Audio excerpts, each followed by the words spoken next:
नमस्कार, एक बार फिर आपका स्वागत है ट्रूथ विद आरजे पर। आज हम बात करेंगे झारखंड की राजधानी यानी भारत के पूर्व क्रिकेट कप्तान महेंद्र सिंह धोनी के शहर रांची की, जिसे सिटी ऑफ वाटरफॉल भी कहा जाता है। इस वीडियो में हम आपको न सिर्फ रांची के इतिहास से रूबरू कराएंगे, बल्कि प्रकृति के गोद में बसे इस शहर के घूमने लायक कुछ शानदार चुनिंदा जगहों के बारे में भी आपको बताएंगे। तो चलिए इतिहास के पन्ने पलटते हैं और सबसे पहले जानते हैं रांची शहर का इतिहास। 15 नवंबर वर्ष 2000 को बिहार से अलग होकर झारखंड राज्य गठन के बाद रांची के स्वरूप में काफी बदलाव आया है। पिछले 25 वर्षों के दौरान रांची शहर का तेजी से विस्तार हुआ है। रांची की गिनती अब देश के बड़े शहरों में भी होती है। लेकिन क्या आपको पता है, 150 साल पहले तक रांची घने जंगलों से घिरा था। इतना ही नहीं, सन 1845 से पहले रांची अस्तित्व में भी नहीं हुआ करता था। जिस स्थान को आज आप और हम रांची के नाम से जानते हैं, उसे किसी और नाम से बुलाया जाता था। पीठ पर छोआ, माथ पर खांची, जब देखो तो समझो रांची। यह वाक्य साल 1917 में ब्रिटिश शासन के दौरान प्रकाशित रांची गजेटियर का है, जिसका अर्थ है कि जब आप महिलाओं के पीठ पर छोटे बच्चे बंधे और सिर पर सामानों की पोटली देखें तो समझ जाइए कि आप रांची पहुंच गए हैं। करीब 100 साल बाद भी रांची की ये पहचान बदली नहीं है और अब भी बाजार में सब्जी बेचती या मजदूरी करती महिलाओं के पीठ पर छोटे बच्चे बंधे आपको आसानी से दिख जाएंगी। इस गजेटियर के पहले पन्ने में यह भी उल्लेख है कि रांची नाम की उत्पत्ति स्पष्ट नहीं है। ऐसा माना जाता है कि रांची का नाम मुंडारी के अरंची शब्द से पड़ा। अरंची मुंडारी भाषा में हल जोतने के सामान को कहते हैं, जबकि यह भी कहा जाता है कि रिची नामक पक्षी से रांची का नाम पड़ा है। इन रिची पक्षियों का बसेरा कभी रांची स्थित पहाड़ी मंदिर के आसपास में हुआ करता था। सन 1845 तक ब्रिटिश शासन में इस क्षेत्र का प्रशासन लोहरदगा से चलता था, लेकिन अंग्रेजी हुकूमत ने 1845 में किशुनपुर नामक विलेज को लोहरदगा से अलग कर दिया। बाद में किशुनपुर ही रांची में तब्दील हो गया। वहीं वर्ष 1899 में इस स्थान को आधिकारिक रूप में रांची कहा गया और तब से आज तक इसे रांची के नाम से ही जाना जाता है।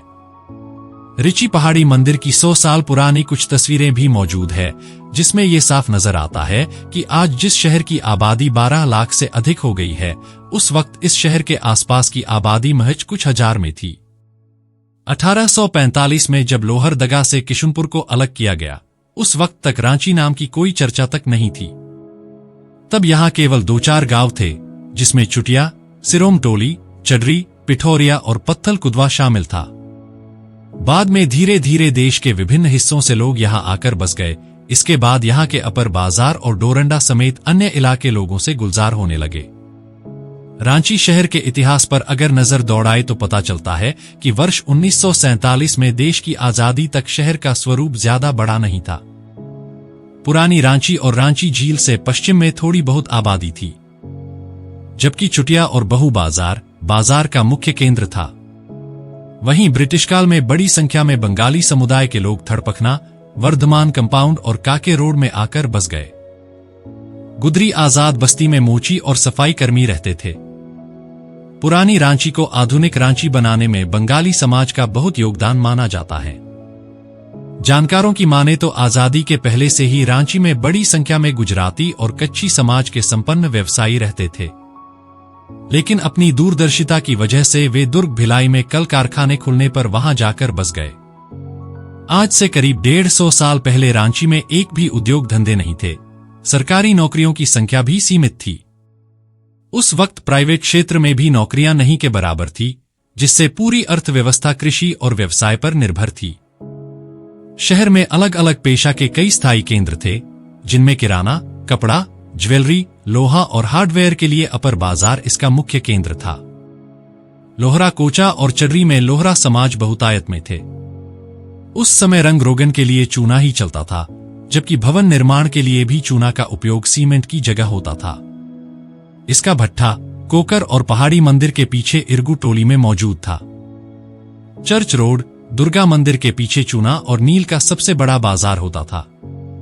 वहीं अपर बाजार, पुराना जेल के पहले झिबरी पट्टी में ढिबरी, लालटेन, टिन के बक्सों का निर्माण और बिक्री होता था। कांसा, पीतल के बर्तनों की बिक्री और पॉलिश के लिए चर्च रोड, काली मंदिर रोड प्रसिद्ध हुआ करता था। वहीं पिठोरिया स्वर्णकारों और कुर्मी महतो समाज का बड़ा गढ़ था। वहीं यहाँ की चिकित्सा व्यवस्था की अगर बात करें तो यहाँ का सदर अस्पताल प्रमुख चिकित्सा सेवा और बेहतर सुविधा का केंद्र हुआ करता था। सुदूर गांवों से लेकर झालदा और पुरुलिया तक के मरीज यहाँ आते थे। मानसिक रोगियों के लिए तो काके स्थित केंद्रीय मनः चिकित्सा संस्थान को पूरे देश में अब भी प्रसिद्धि प्राप्त है। अपर बाजार क्षेत्र में नस बैठाने वाले और छोटी मोटी चिकित्सा के लिए चांदसी डॉक्टर भी मिल जाते थे। रांची की शिक्षा की बात करें तो सन 1790 ईस्वी के बाद से झारखंड के कई आदिवासी बहुल इलाकों में ईसाई मिशनरियों का आगमन हो चुका था। ईसाई मिशनरियों की ओर से धर्म प्रचार के साथ ही स्वास्थ्य और शिक्षा के क्षेत्र में सुदूरवर्ती ग्रामीण क्षेत्रों में कई काम शुरू किए गए। रांची में ईसाई मिशनरियों की ओर से कई स्कूल और कॉलेज स्थापित किए गए, जिसके कारण रांची धीरे धीरे शिक्षा का प्रमुख केंद्र बनता गया। यही कारण है कि 100 साल पहले तक जब आदिवासी समाज में पढ़ाई लिखाई का कोई खास महत्व नहीं था, तब भी सुदूरवर्ती गांव में स्कूल की सुविधा उपलब्ध होने के कारण ही उनकी सोच में बदलाव आया। अब उनकी 3-4 पीढ़ियां पढ़ लिख चुकी है और वे भी शिक्षा के महत्व को समझने लगे हैं। चलिए अब आपको दिखाते हैं झारखंड की राजधानी रांची की सबसे बेस्ट जगहें, जहां आकर आप प्रकृति को काफी नजदीक से अनुभव कर सकते हैं। झारखंड की राजधानी रांची को सिटी ऑफ वाटरफॉल के नाम से भी जाना जाता है। घूमने की दृष्टिकोण से रांची एक आकर्षक और बेहतरीन स्थान है। यह प्राकृतिक संपदा से परिपूर्ण और बहुत ही खूबसूरत जगह है। यहाँ की वादियां, पहाड़, जंगल और झरने सभी का मन मोह लेते हैं। प्रकृति का असीम सौंदर्य यहाँ आने वाले हर शख्स को अपना बना लेते हैं। रांची की खूबसूरती और इसका लुभावना मौसम भी पर्यटकों को अपनी ओर आकर्षित करता है। रांची की बात की जाए तो यहाँ कई प्रसिद्ध पर्यटन स्थल हैं, जिसमें मंदिरों से लेकर वाटर पार्क तक और जैविक उद्यान से लेकर वाटरफॉल तक शामिल हैं। ऐसे में यदि आप रांची आने का प्लान बना रहे हैं तो अपने लिस्ट में इन जगहों को शामिल करना बिल्कुल भी ना भूलें। वैसे तो रांची में Hatia dam, Dhurwa dam, Getalsud dam जैसे कई डैम हैं, जहां लोग घूमने और पिकनिक मनाने जाते हैं। पर इन सभी में जो सबसे लोकप्रिय है वह काके डैम है। काके डैम रांची से करीब 10 किलोमीटर दूर है, जो काके नदी पर स्थित है। यह खूबसूरत डैम जंगल और पहाड़ों से घिरा हुआ है। इसकी ऊंचाई करीब 50 फीट और लंबाई 500 फीट है। यह जगह काफी शांति और सुकून देने वाली है। पर्यटकों के बीच काके डैम काफी मशहूर है। अक्सर लोग यहाँ पिकनिक मनाने और सैर करने आते हैं। डैम के आसपास का दृश्य काफी मनोरम लगता है। वहीं सिटी ऑफ वाटरफॉल में मौजूद अनेक फॉल में से एक है हुंडरू फॉल। यह रांची से करीब 45 किलोमीटर की दूरी पर रांची पुरुलिया रोड पर स्थित है। हुंडरू जलप्रपात रांची का सबसे ऊंचा और लोकप्रिय जलप्रपात है। इसकी ऊंचाई 320 फीट है और यह स्वर्णरेखा नदी पर बना हुआ है। हुंडरू फॉल अपनी रमणीक छटा के लिए न केवल झारखंड बल्कि पूरे देश में प्रसिद्ध है। यह स्थान दोस्तों और परिवार के साथ घूमने और पिकनिक मनाने के लिए काफी उत्तम है। हुंडरू फॉल में गिरता झरने का पानी और नीचे मौजूद चट्टान पर्यटकों को अपनी ओर आकर्षित करते हैं। हर वर्ष हजारों पर्यटक यहां घूमने आते हैं। 320 फीट की ऊंचाई से गिरते पानी का दृश्य अत्यंत मनमोहक होता है। ऐसे में आपकी रांची ट्रिप में हुंडरू फॉल घूमना जरूर शामिल होना चाहिए। आइलैंड सुनकर ही सभी का मन इसके बारे में जानने को उत्सुक हो जाता है।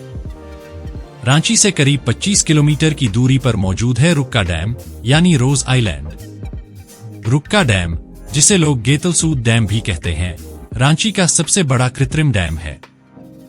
यहां से दिखने वाला नजारा वाकई लाजवाब होता है।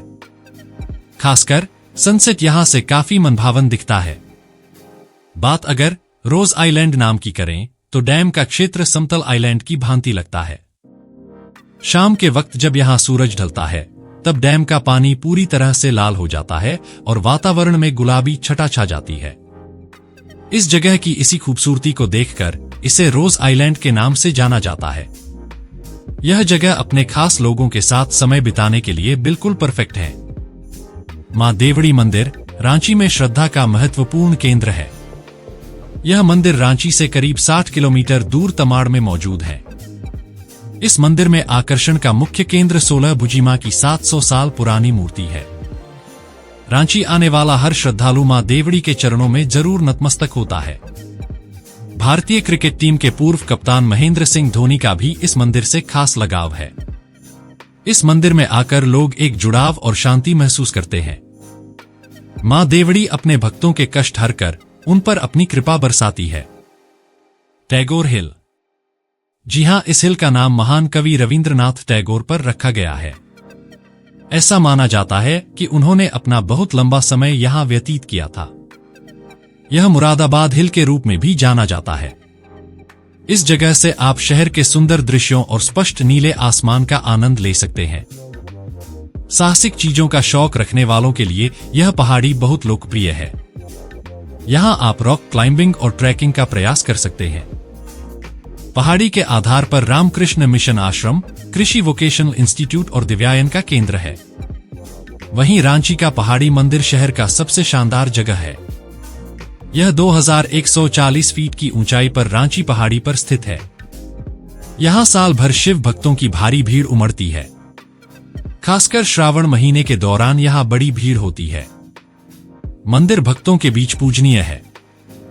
ऐसा माना जाता है कि भक्तों की इच्छाएं पूरी करने के लिए यहां दिव्य शक्तियां मौजूद हैं। पहाड़ी पर स्थित मंदिर तक पहुंचने के लिए यहां आने वाले भक्तों को करीब 400 सीढ़ियां चढ़नी पड़ती है।